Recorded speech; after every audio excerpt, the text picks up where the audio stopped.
In this video, we're going to be talking about how to reset the service tire monitor system when you switch wheels, or if you get some service done that resets the connection between the TPMS sensors in your wheels and your truck. So it's going to be super simple. We're going to use this TPMS reset tool to get the job done. It's cheap. I've got a link down in the description below if you don't have it. But let's go ahead and turn off the truck, use the power. We'll turn the power back on, but we're not going to do it in a way that we start up the truck. All right, if you press and hold the power button long enough, it will start up, and you can see that service tire monitoring system still comes up. Let's go ahead and take a look here. Now, if I press and hold the center button, I should be able to put it into TPMS Learn, and you heard it do the double honk.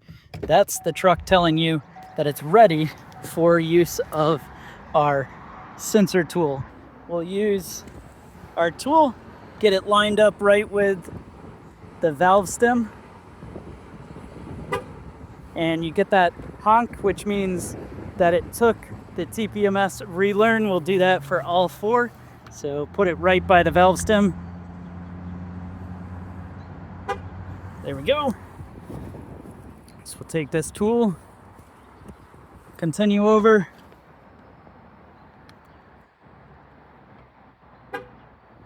All right. And now for the last one. Perfect.